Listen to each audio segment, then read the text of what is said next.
The bitter wind cut through Violet Emerson's thin calico dress like 1,000 raised blades as she stumbled through the doorway of her brother's ranch house, blood trickling from her split lip and her left eye already swelling shut. December of 1882 had brought an unusually fierce winter to Desdemona, Texas, and the storm that had been threatening all day finally unleashed its full fury, just as Thomas landed another brutal blow across her face, sending her crashing against the rough-hewn table where their supper sat growing cold. "You worthless piece of nothing," Thomas snarled, his breath reeking of whiskey as he grabbed her by her long auburn hair and yanked her to her feet. At 23 years old, Violet had endured her older brother's violence for the past 5 years since their parents had died in a typhoid outbreak that swept through their small Texas town, but tonight, something in Thomas had snapped completely. Perhaps it was the mounting debts he owed at the saloon, or the fact that the cattle he had purchased with borrowed money had fetched half the price he expected at market, or maybe it was simply that the demon in the bottle had finally consumed whatever remnant of humanity he once possessed. "You ate the last of the salt pork without asking me first. That was my dinner, you thieving whore." "Thomas, please," Violet gasped, tasting copper as blood filled her mouth. "I only had a small piece. I was so hungry. And you said you would be late coming home from town." His fist connected with her ribs, and she heard something crack. The pain was so intense that white spots danced across her vision, and she would have collapsed if he had not still been gripping her hair.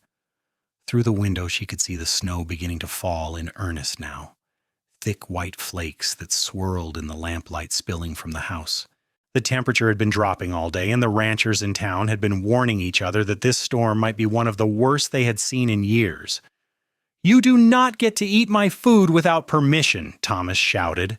And this time, when he struck her, she felt her tooth come loose. "You do not get to live in my house and not follow my rules. Maybe I should just throw you out and let you fend for yourself, see how long you last without me providing for you." Violet's survival instinct, which had been slowly dulled by years of abuse, suddenly flared to life. She saw in Thomas's eyes something beyond mere cruelty now. There was a deadness there, an emptiness that terrified her more than any beating ever had. She realized with absolute certainty that if she did not escape tonight, she might not live to see morning. Thomas was drunk enough and angry enough to kill her, whether he meant to or not. When he raised his arm to strike her again, she twisted hard to the side, leaving a clump of her hair in his fist as she broke free. She ran for the door, her body screaming in protest with every step, her vision blurred by tears and blood. Behind her, she heard Thomas roar with fury and the crash of the table overturning as he lunged after her. Violet burst through the door into the howling darkness of the blizzard.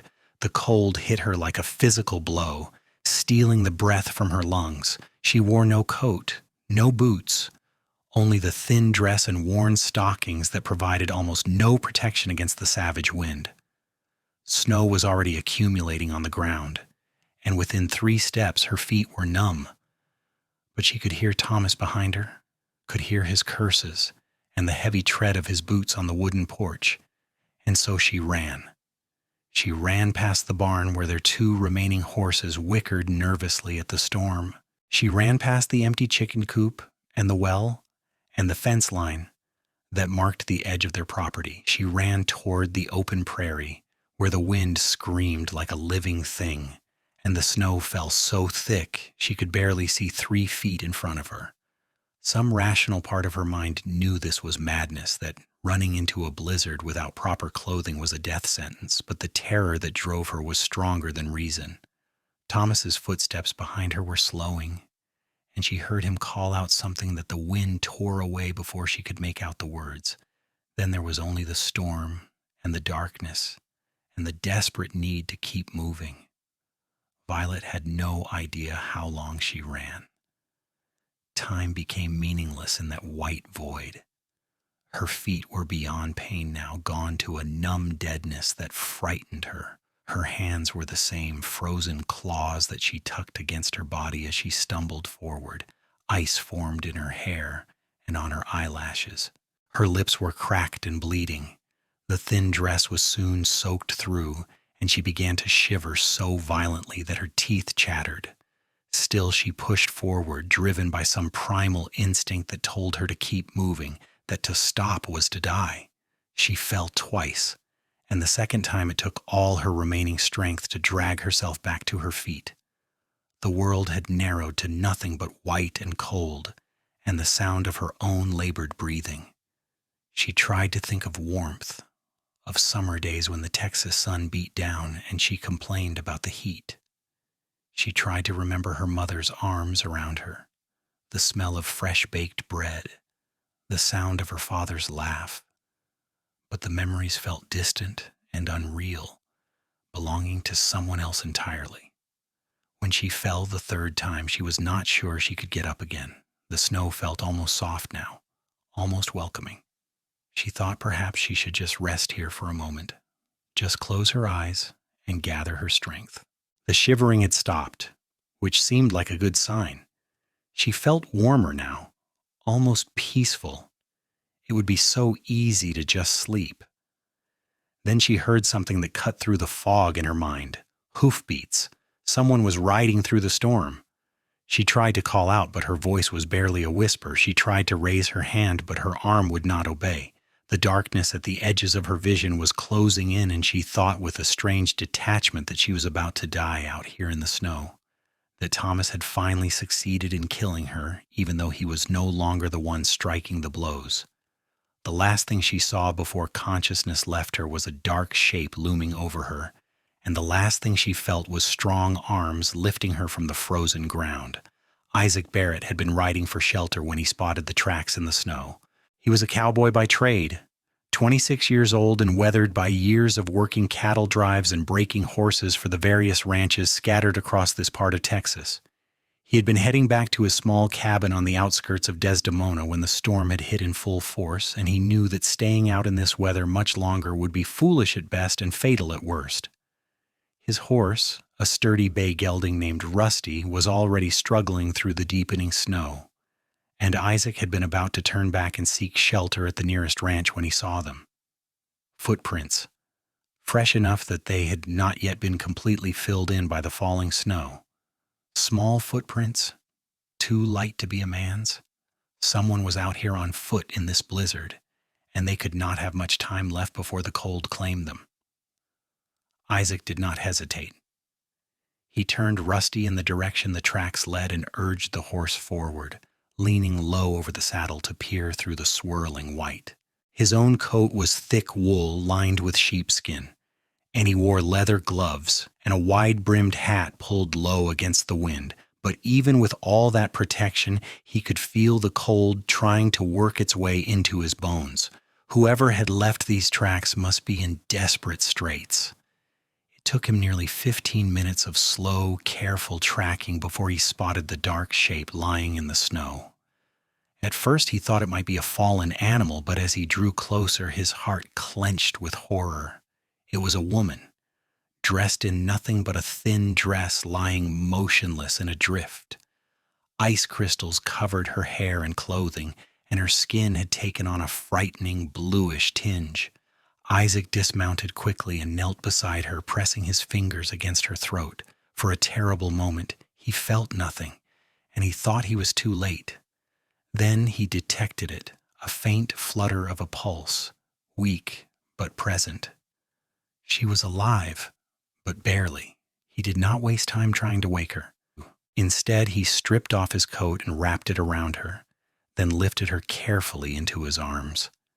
She weighed almost nothing, her body frighteningly cold and limp. He could see bruises on her face, dark marks that stood out starkly against her pale skin, and blood had dried around her mouth and nose.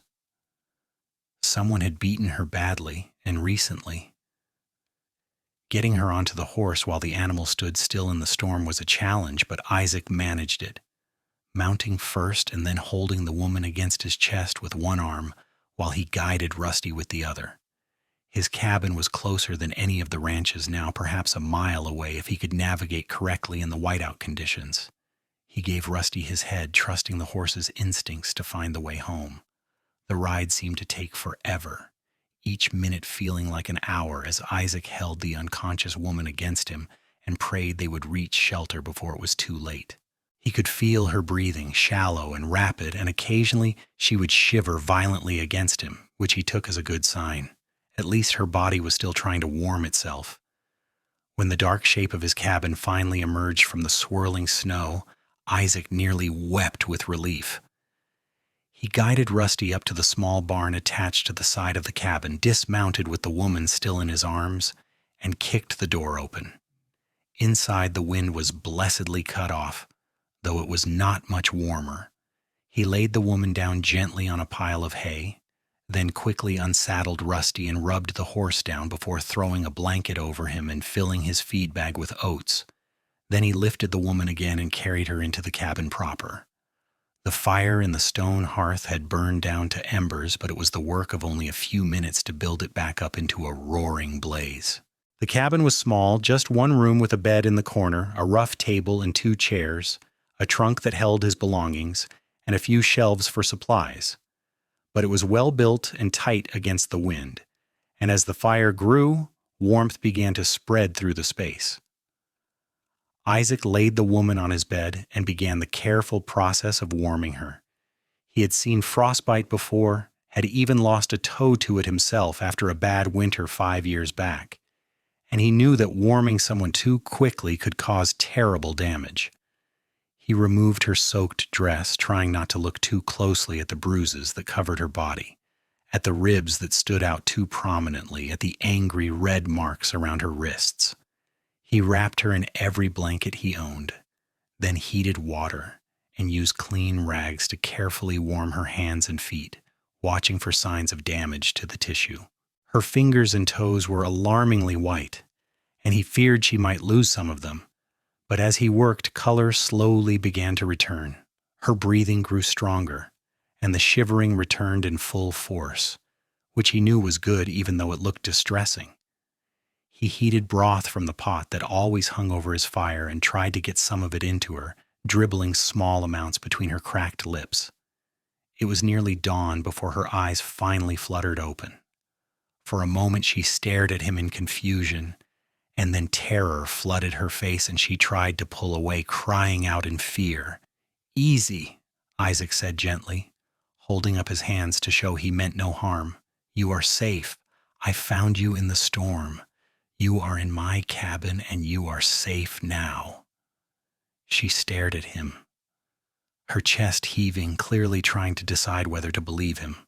Her eyes were the most striking shade of green he had ever seen, though one of them was swollen nearly shut and ringed with a purple bruise. Her auburn hair was tangled and matted, and her lip was split and swollen. She looked like she had been through hell. "Who are you?" she whispered, her voice hoarse and raw. "My name is Isaac Barrett. I am a cowboy, work for various ranches around Desdemona. I was heading home when I saw your tracks in the snow. What is your name?" She hesitated for a long moment, as if even that simple question might be a trap. Then she said quietly, "Violet. Violet Emerson." "Well, Miss Emerson, you came very close to dying out there. Your hands and feet got frostbite, but I think they will be all right. You have been unconscious for hours. The storm is still raging outside." He paused, choosing his words carefully. "Someone hurt you badly. Do you want to tell me what happened?" Fresh tears spilled down her cheeks, and she shook her head, then winced at the movement. "I cannot go back," she said, and there was such desperation in her voice that it made Isaac's chest ache. "Please, you cannot make me go back to him. I would rather die." "No one is going to make you do anything," Isaac assured her, "but I need to understand the situation. Who hurt you? Was it your husband?" "My brother," she whispered, and the shame in her voice made Isaac want to punch something. "Thomas. Our parents died 5 years ago, and I have been living with him on his ranch. He drinks, and when he drinks, he gets angry. Tonight was the worst it has ever been. I thought he was going to kill me, so I ran. I just ran, and I did not think about where I was going or what I would do. I just had to get away from him." Isaac felt anger burning hot in his chest, but he kept his voice calm and level. You did the right thing, and you are not going back there. When the storm clears, we will figure out what to do, but I promise you, Miss Emerson, you are safe here. No one is going to hurt you while I am around. She searched his face, looking for deception or ulterior motives, and seemed to find none. Some of the tension drained from her body, and she sagged back against the pillows. Thank you, she whispered. I do not know why you helped me, but thank you. Any decent person would have done the same, as Isaac said, though he knew that was not entirely true. There were plenty of men who would have ridden right past those tracks in the snow, unwilling to risk their own lives for a stranger. Now you need to rest. Your body has been through a terrible ordeal. I will heat some more broth, and you need to drink as much as you can. And then you need to sleep. Over the next 3 days, the blizzard raged outside while Violet slowly recovered inside the warmth of Isaac's cabin. Her hands and feet were painful as feeling returned to them, but miraculously, she seemed to have escaped serious frostbite. The bruises on her face began to turn from purple to yellow-green, and her split lips started to heal. The cracked rib hurt with every breath, but Isaac wrapped it carefully and told her it would mend given time. He was gentle with her in a way that Violet had forgotten existed. He brought her food and water, helped her sit up when she was too weak to do it herself, and never once made her feel ashamed or burdensome.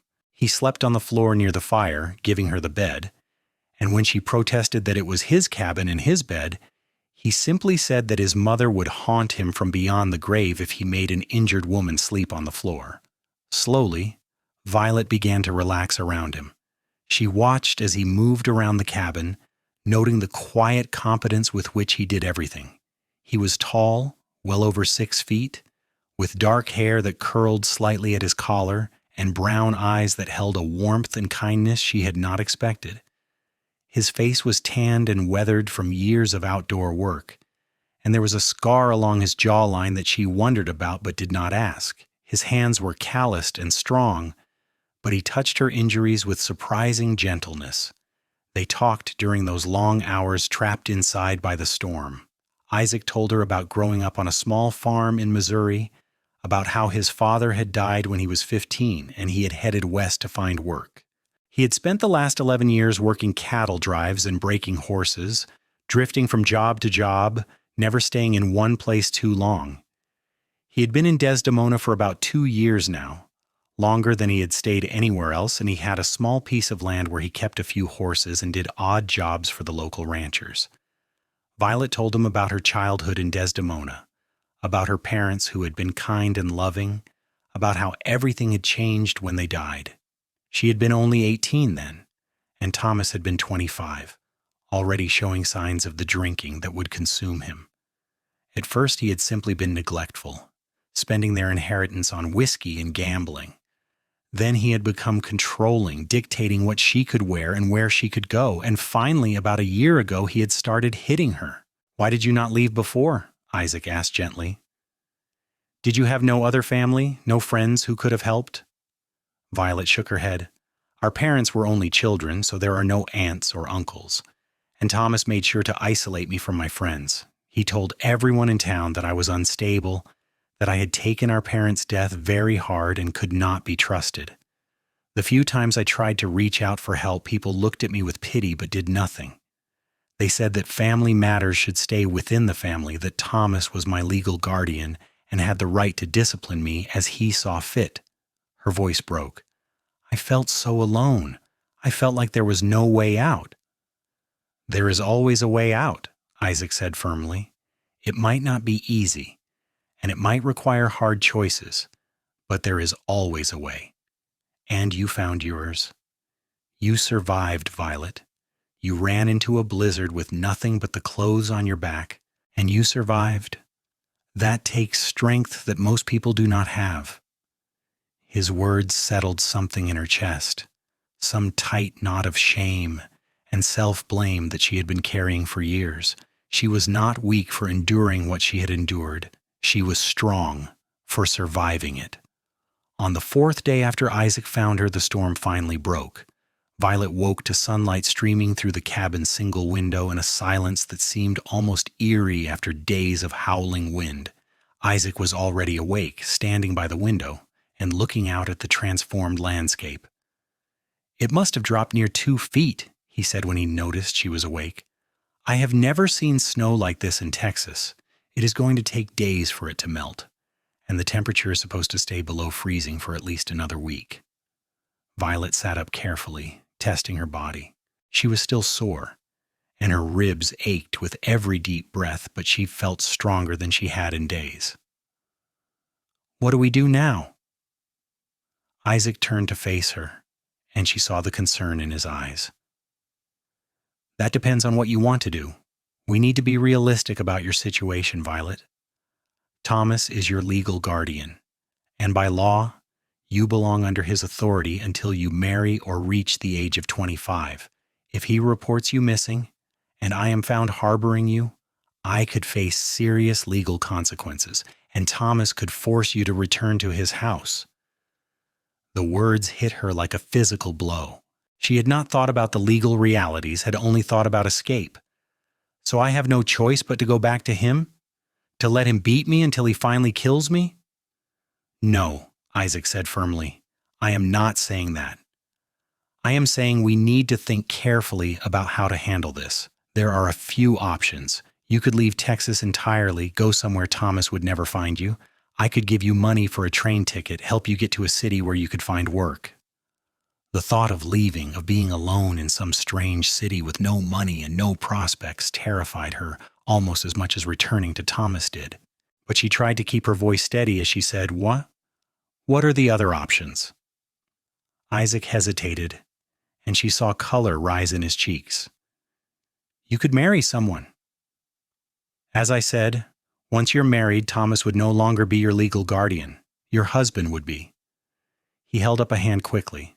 "I am not proposing. I know that would be insane. We have known each other for only a few days, but it is something to consider. If there is anyone in town who you trust, anyone who might be willing to enter into a marriage of convenience to protect you?" Violet could not think of anyone. Thomas had systematically driven away all her friends, and the few young men who had shown interest in courting her years ago had been scared off by Thomas's threats and her own supposed instability. "There is no one," she said quietly. They sat in silence for a long moment, the weight of her situation pressing down on them both. Then Isaac said almost reluctantly, "There is one other option. I could marry you." Violet's head snapped up, her eyes wide. "What?" Isaac ran a hand through his hair, looking uncomfortable. "It would be a marriage in name only, at least at first, just a legal arrangement to protect you from Thomas. We would go to the preacher today, get married before word spreads that I found you. Once you are my wife, Thomas would have no legal claim on you. We could tell people we had been courting in secret and decided to elope during the storm. With the bruises on your face, some people might suspect the truth, but they could not prove anything, and more importantly, they could not force you to leave." "Why would you do that?" Violet asked, her voice barely above a whisper. "You do not know me. You would be binding yourself to a stranger, taking on all my problems." Isaac met her gaze steadily. "Because it is the right thing to do. Because I have seen too much cruelty in this world. And I would like to think there is still some good left in it. And because, well, I like you, Violet. These past few days, talking with you, getting to know you, I have enjoyed your company. I am not saying I am in love with you or anything like that. We barely know each other. But I think we could be friends. And maybe someday, if we both wanted it, we could be more than that. But there would be no pressure, no expectations. You would be safe, and you would be free to make your own choices. That is all I can offer." Violet felt tears streaming down her face. But for the first time in years, they were not tears of pain or fear. They were tears of gratitude, of hope, of something that felt almost like joy. This man, this stranger, who had risked his life to save her from the storm, was now offering her a way out of the nightmare her life had become. He was offering her freedom. "Yes," she said, her voice strong and clear. "Yes, I will marry you, Isaac Barrett." They were married that very afternoon in the small church at the center of Desdemona, with the preacher's wife and the town's general store owner serving as witnesses.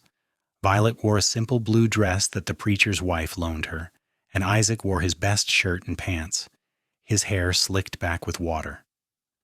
The ceremony was brief and businesslike, and when the preacher pronounced them man and wife, Isaac gave Violet a chaste kiss on the cheek that made her blush.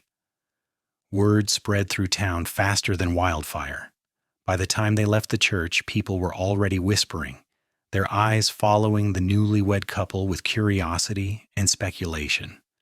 Violet kept her head down, acutely aware of the bruises still visible on her face, but Isaac held her arm firmly and met every stare with a level gaze that dared anyone to say something negative. They stopped at the general store to purchase supplies, and that was where they encountered the first real trouble. Thomas Emerson came storming through the door just as Isaac was paying for a bag of flour and coffee. "You!" Thomas snarled, pointing a shaking finger at Violet. His face was flushed red with anger and alcohol, his eyes bloodshot. "You ran off 4 days ago, and I've been looking everywhere for you. Do you have any idea how worried I have been? And now I find out you're running around town with this cowboy?" "I am not running around with anyone," Violet said, forcing strength into her voice even though her heart was pounding. "Isaac and I are married. He is my husband now." The shock on Thomas's face would have been comical under other circumstances. His mouth opened and closed like a fish gasping for air, and his face went from red to nearly purple. "Married? You cannot be married. You need my permission to marry. You are my responsibility." "She is 23 years old," Isaac said calmly, stepping slightly in front of Violet. "She does not need anyone's permission to marry, and the law is quite clear. Once a woman is married, her husband becomes her legal guardian, not her brother. Violet is my wife now, Thomas. You have no claim on her anymore." "This is not legal," Thomas spat. "You probably forced her or tricked her somehow. I will go to the sheriff. I will have this marriage annulled." "On what grounds?" Isaac asked, his voice still calm, but with an edge of steel now. "Violet came to me of her own free will. She agreed to marry me of her own free will. And if you try to claim otherwise, I will be happy to let the sheriff see the bruises you left on her. I will be happy to let him hear about how she was so terrified of you that she ran into a blizzard with no coat and nearly died. Do you really want the whole town knowing what kind of man you are?" Thomas's face was twisted with rage, and for a moment Violet thought he might actually attack Isaac right there in the store. But Isaac was bigger and younger and sober, and Thomas was smart enough to recognize when he was outmatched. Instead, he turned his venom on Violet. "You ungrateful little witch," he hissed. "After everything I did for you, taking you in when Mama and Papa died, feeding you, putting a roof over your head, this is how you repay me? By running off with the first man who shows you attention?" "You beat me, Thomas," Violet said, her voice shaking but clear. "You beat me so badly that I thought you were going to kill me. You starved me and controlled me and made my life a living hell. I do not owe you gratitude. I do not owe you anything." For a moment, something flickered across Thomas's face that might have been shame or regret, but it was gone so quickly that Violet could not be sure she really saw it. Then he turned and stormed out of the store, slamming the door so hard that the bell above it fell off its hook. The storekeeper, a middle-aged man named Mr. Peterson, let out a low whistle. That was quite the confrontation. "Thomas has been going around saying you disappeared during the storm, that he was worried sick about you. He did not mention anything about a fight." "I am sure he did not," Isaac said dryly. He turned back to Mr. Peterson and handed him several coins. "We will take these supplies, and I would appreciate it if you kept the details of what you just heard to yourself. My wife has been through enough without becoming the subject of town gossip." Mr. Peterson nodded slowly. "I understand. And for what it is worth, I am glad you found someone to look after you, Mrs. Barrett. Your brother has not been right for a long time now, and I suspect there is more to this story than most folks know. It was the closest thing to support they were likely to get in a town where family loyalty was prized above almost everything else, and Violet felt a rush of gratitude toward the storekeeper. "Thank you, Mr. Peterson. That means more than you know." Over the next few weeks, Violet and Isaac slowly began to build a life together. Isaac's cabin was small, but it was clean and well maintained, and with two people working together, it began to feel almost cozy. Violet took over the cooking and mending, tasks she had always done for Thomas, but which felt entirely different now that she was doing them for someone who appreciated her efforts. Isaac was effusive in his praise of even her simplest meals, declaring her biscuits the best he had ever tasted, and her coffee far superior to the bitter brew he made himself. For his part, Isaac continued to work odd jobs around the area, breaking horses and mending fences and helping with the cattle. He was gone during the day, but he always came home in the evenings, and they would sit by the fire and talk for hours. Violet learned about his dreams of one day owning his own ranch, a place where he could breed and train horses. Isaac learned about Violet's love of reading, a passion she had been forced to hide from Thomas, who considered it a waste of time. Isaac began bringing her books from town, whatever he could borrow or trade for, and Violet would read aloud to him in the evenings while he carved small wooden animals with his pocket knife. They slept in the same bed, because there was nowhere else to sleep in the small cabin, but Isaac was scrupulously respectful of her space. He stayed on his side, and she stayed on hers, with a careful distance between them. But as the weeks turned into months, Violet found herself noticing things about him that made her pulse quicken. The way his shirt stretched across his broad shoulders when he chopped wood. The sound of his laugh, rich and warm and genuine. The gentleness in his hands when he helped her with some task, and the strength in them when he worked. She found herself wanting to close the distance between them in bed, to curl into his warmth instead of lying alone on her side. She found herself imagining what it would be like to kiss him properly, not the chaste peck they had shared at their wedding. But she was afraid that he might not feel the same way, afraid that she was mistaking gratitude and safety for something deeper. Isaac was battling similar thoughts. He had married Violet with every intention of keeping their relationship platonic, of simply providing her with protection and security. But as he got to know her, he found himself falling for her in a way he had not expected. She was smart and funny, with a sharp wit that surprised him and a resilience that humbled him. She had endured years of abuse, but she had not let it break her spirit. There was a light in her that drew him like a moth to flame, but he was terrified of pushing her, of making her feel obligated to him in any way. She had been through so much, and the last thing he wanted was to make her feel pressured or trapped. So he kept his distance, even though it grew more difficult with each passing day. The spring thaw came slowly to Desdemona, the snow melting in fits and starts, leaving the ground muddy and treacherous. Violet's bruises had long since faded, and her ribs had healed, though she still felt a twinge of pain when she breathed too deeply. Thomas had stayed away, though they heard through town gossip that he was drinking more heavily than ever, and his ranch was falling into disrepair.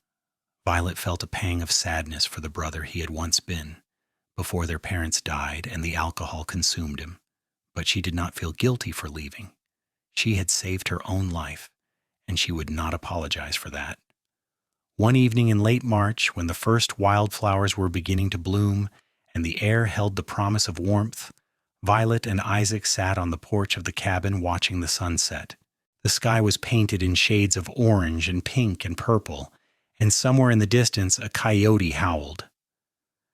"Isaac," Violet said softly, "can I ask you something?" "Of course. Anything." She took a deep breath, gathering her courage. "Do you ever regret marrying me? Do you ever wish you had just sent me on a train out of Texas and gone on with your life?" Isaac turned to look at her, surprise written across his face. "Regret? Violet, marrying you is the best decision I have ever made. These past few months have been the happiest of my life. Why would you think I regret it? Because you're tied to me now. You cannot court anyone else, cannot marry for love. You are stuck with me, and it feels unfair to you. I am not stuck, Isaac said gently. He reached out and took her hand, his thumb brushing across her knuckles.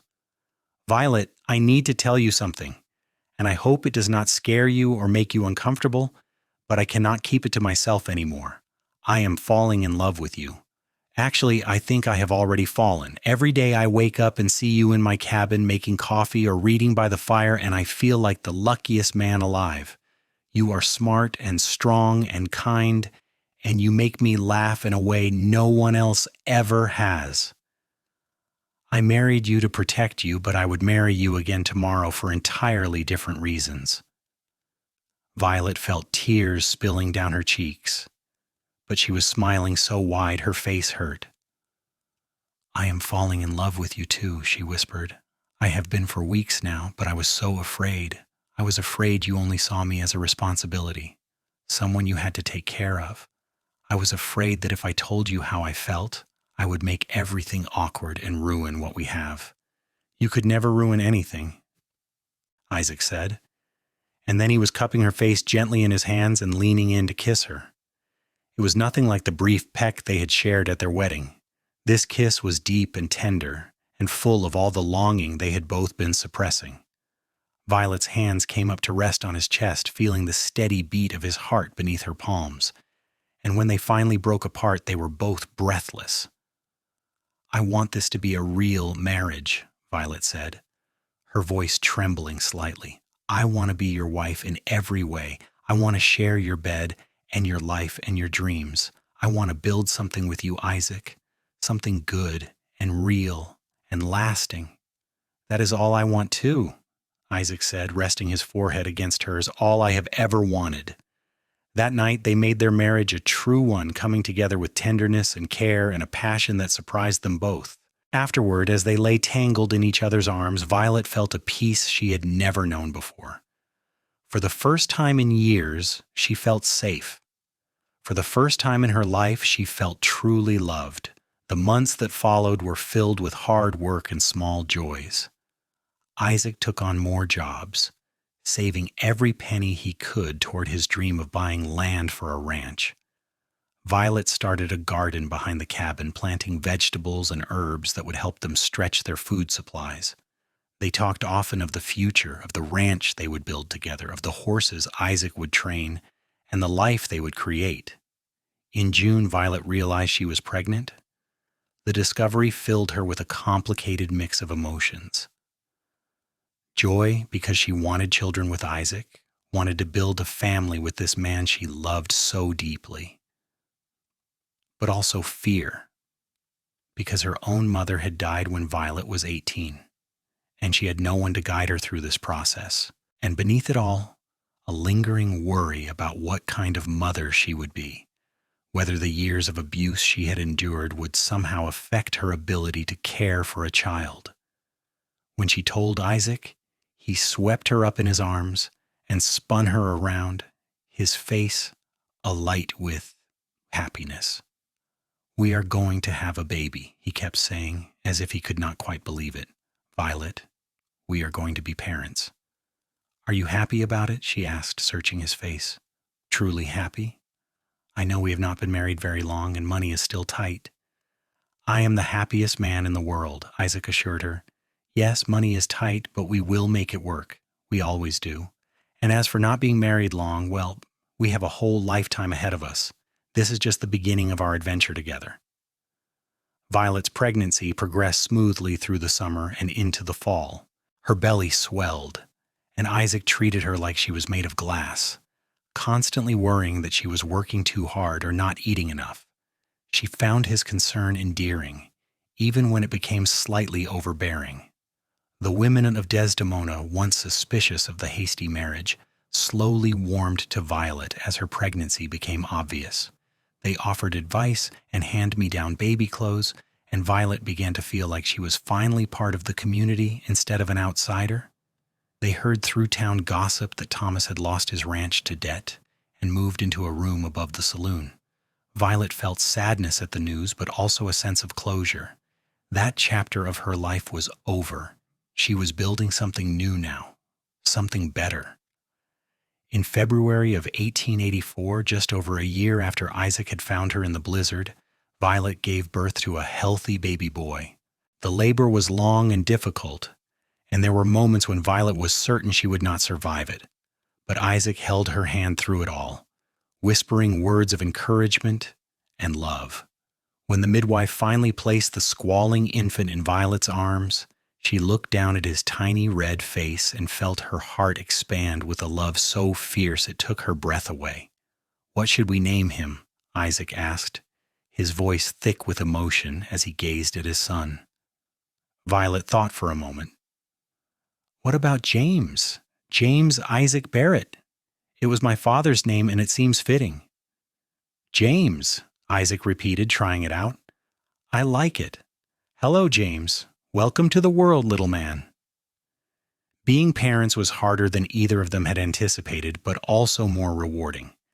James was a colicky baby who cried often and slept little, leaving both Violet and Isaac exhausted and frazzled. But there were also moments of perfect joy, like when James smiled for the first time, or when he wrapped his tiny fist around Isaac's finger.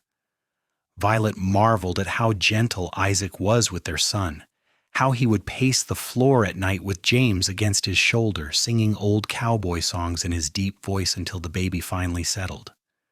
When James was 6 months old, Isaac came home one evening with news that made Violet's heart soar.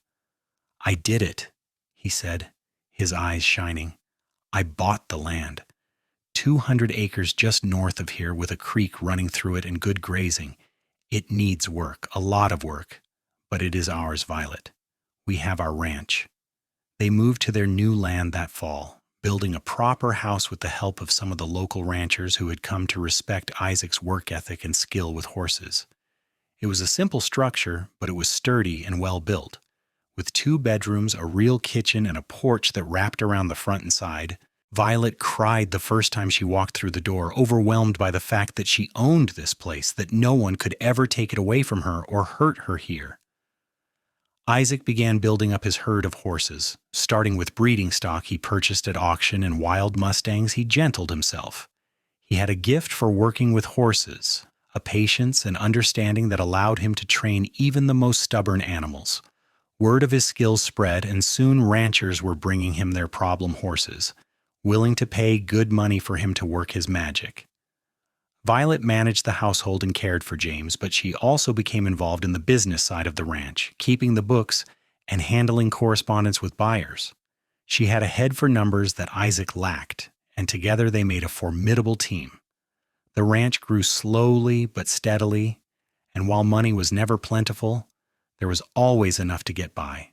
In the spring of 1886, Violet gave birth to their second child, a daughter they named Sarah after Isaac's mother. She was an easier baby than James had been, content to sleep and nurse and watch the world with wide, curious eyes.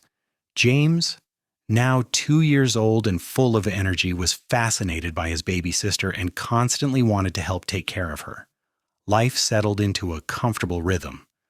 The ranch continued to grow, and Isaac's reputation as a horse trainer spread throughout the region. Violet joined the local women's society and made friends among the ranchers' wives, women who valued her intelligence and work ethic. She began teaching James's letters and numbers, determined that her children would have the education she had been denied during the years with Thomas. They heard news of Thomas occasionally through mutual acquaintances. He had stopped drinking finally after nearly dying from alcohol poisoning. He had found work as a ranch hand on a spread near Fort Worth, doing hard manual labor to pay off his debts. Violet was glad to hear he was getting his life together, but she had no desire to reconnect with him. That door was closed, and she was content to leave it that way.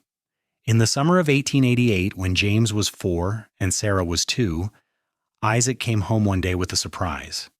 He had met a horse trader passing through Desdemona who was selling a beautiful Palomino mare, and despite the steep price, Isaac had bought her. "She is going to be the foundation of our breeding program," he told Violet excitedly. "I have never seen a horse with her bloodlines. Our foals from her will be worth a fortune." He was right. The mare, whom they named Goldie, produced exceptional foals that sold for prices Isaac had only dreamed of. Within 2 years, they were able to expand their operation significantly, hiring on 2 ranch hands to help with the work. The Barrett Ranch became known throughout Texas for producing high-quality horses, and buyers came from as far away as Colorado and New Mexico to purchase Isaac's stock.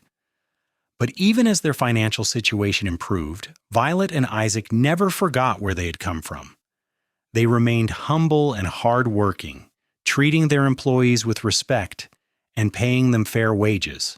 They donated to the church and helped neighbors in need, remembering what it was like to struggle. In 1890, Violet gave birth to their 3rd child, another son they named Thomas. Isaac questioned the choice of name given Violet's history with her brother, but Violet explained that she was not naming their son after the man her brother had become, but after the boy he had been before grief and alcohol destroyed him. It was a way of reclaiming something that had been lost, of choosing forgiveness over bitterness. As the years passed, the Barrett children grew strong and healthy. James showed an early aptitude for working with horses like his father, spending hours in the corrals watching Isaac work and imitating his techniques. Sarah was quieter and more studious, with a love of books that rivaled her mother's. Young Thomas was the wild child of the family, always getting into mischief and keeping his parents on their toes. In 1893, Violet received word that her brother had died. Thomas had been thrown from a horse and broken his neck, dying instantly. Violet attended his funeral in Desdemona, standing at the graveside with Isaac's steady presence beside her. She felt sadness for the life her brother had wasted, for the relationship they might have had if things had been different, but she did not feel guilt. She had saved herself, and in doing so, she had built a beautiful life. That was not something to feel guilty about. The turn of the century brought new challenges and new opportunities. The railroad expanded into their region, making it easier to transport horses to distant markets. Isaac invested in improving their breeding stock, traveling to horse auctions in other states, and bringing back animals with superior bloodlines. The ranch grew to over 1,000 acres with a large barn, multiple corrals, and a herd of over 100 horses. James, now 18, had become Isaac's right hand in running the ranch. He had his father's gift with horses and his mother's head for business, and Isaac began to talk about eventually turning over the operation to him. Sarah, 16, was engaged to marry the son of a neighboring rancher, a kind young man who adored her. Thomas, at 10 years old, was still deciding what he wanted to do with his life, but he had time to figure it out. In 1902, on a warm spring evening, Violet and Isaac sat on the porch of their home watching the sunset, just as they had done so many times over the past 20 years. Their hair was touched with gray now, and their faces bore the lines of years of hard work and laughter, but their love for each other had only deepened with time. "Do you remember the night I asked you to marry me?" Isaac asked, taking Violet's hand in his. "When I told you it would just be a practical arrangement, no expectations or pressure?" Violet laughed, the sound warm and rich. "I remember thinking you were either the kindest man I had ever met or completely insane. I am still not sure which it was." "Maybe a little of both," Isaac admitted with a grin.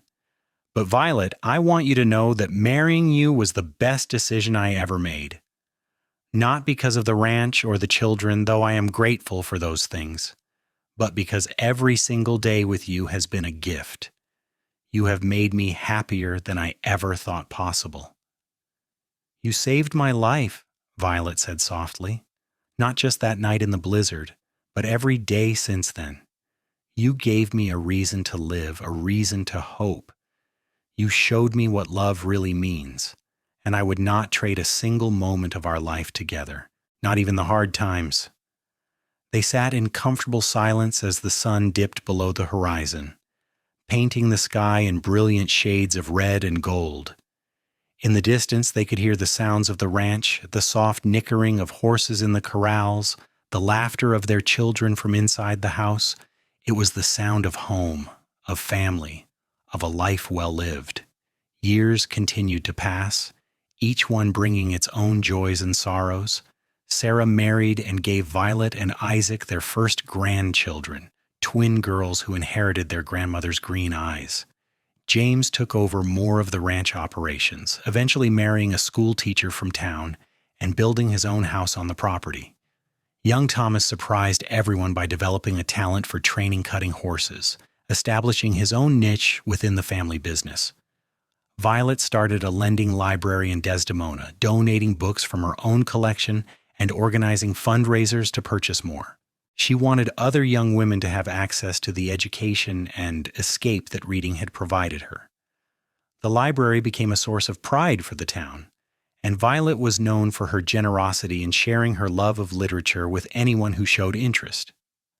Isaac continued to work with horses well into his 60s, though he gradually handed over the more physically demanding tasks to his sons.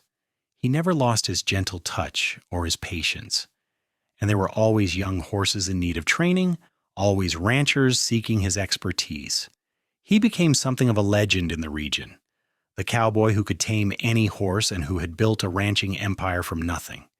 In the summer of 1915, Violet and Isaac celebrated their 33rd wedding anniversary. Their children and grandchildren gathered at the ranch for a big celebration, with tables laden with food and music and dancing that lasted long into the night. As Violet looked around at the family she and Isaac had created, at the ranch they had built together, she felt a profound sense of gratitude and contentment. They were both in their 60s now, their bodies showing the wear of decades of hard work. Isaac's back bothered him on cold mornings, and Violet's hands sometimes ached with arthritis. But they were still together, still in love, still finding joy in each other's company. One evening, as they sat on the porch watching another sunset, Isaac turned to Violet and said, "Do you know what I'm most proud of in my life?" "The ranch?" Violet guessed. "Your children? Your reputation as a horse trainer?" Isaac shook his head. "All of those things are wonderful, and I am grateful for them. But what I am most proud of is that I followed your tracks through the snow that night. I could have turned back, could have decided it was too dangerous or not worth the risk. But I followed those tracks, and they led me to you. And you, my love, have been the greatest adventure of my life." Violet leaned her head against his shoulder, feeling the steady beat of his heart. "And you saved me," she said. "In every way a person can be saved. You gave me back my life and showed me what it means to truly live. I love you, Isaac Barrett. I have loved you since that first day, when you wrapped me in your coat and promised I was safe. And I will love you until my last breath and beyond." They sat together as the stars began to emerge in the darkening sky. Two people who had found each other in the midst of a blizzard and built a lifetime of love from that desperate, frozen night. The ranch stretched out around them, a testament to their hard work and dedication. Inside the house, their family laughed and talked, the sound drifting through the open windows like music. Isaac and Violet lived many more years together, watching their grandchildren grow and welcoming great-grandchildren into the family. The Barrett Ranch continued to prosper under James's management, and the Barrett name became synonymous with quality horses throughout Texas and beyond. The little cabin where they had first lived together remained standing on the property, preserved as a reminder of where they had started. When Isaac passed away in 1923 at the age of 67, it was peacefully in his sleep, with Violet holding his hand. She grieved deeply for the loss of her partner, her best friend, the man who had given her everything. But she did not despair because she knew how blessed she had been to have those 41 years with him. Not everyone got to experience love like theirs. Love that was born from kindness and grew into something profound and unshakable. Violet lived another 7 years, surrounded by her children and grandchildren, still sharp-minded and active well into her 70s. She spent her time working in her garden, reading to her great-grandchildren, and sharing stories of the early days with Isaac. She made sure they all knew the story of how their grandparents had met, how a cowboy had followed tracks through a blizzard and saved a young woman's life, and how that one act of courage and compassion had created a legacy that would last for generations. When Violet passed away in 1930 at the age of 70, she was laid to rest beside Isaac in the Desdemona Cemetery, under a simple headstone that read, "Together Forever." Their children and grandchildren and great-grandchildren gathered to say goodbye to the matriarch of the Barrett family, sharing memories and tears and laughter as they celebrated a life well lived. The Barrett Ranch continued for many years after, passed down through the generations, each one adding their own chapter to the family story. But it all started on that frozen December night in 1882, when a young woman ran into a blizzard to escape her abuser, and a cowboy chose to follow her tracks through the snow.